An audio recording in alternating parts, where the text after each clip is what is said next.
this time of year is particularly a bad time of year for dog attacks on sheep. Do you want to tell us a little bit more about that?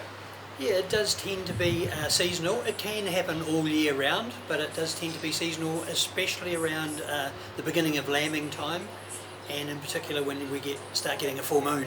So, how common are dog attacks on sheep in Hastings? It definitely fluctuates each year. Sometimes we might go through the year and have perhaps one or two, and then there might be times where we get a half dozen to a dozen. It just there's no rhyme or reason to it. The key thing is that people have to keep their dogs under proper control, because you just cannot stop a dog from doing it. It's no different than a cat chasing a mouse. Absolutely. So what are some tips that people can do to keep their dogs safe?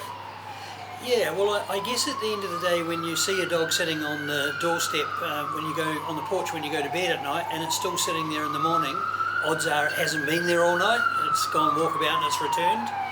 The other thing is the farmers can make an effort, perhaps by electrifying the fences, especially when they're close to, where the rural and the urban areas are close to each other.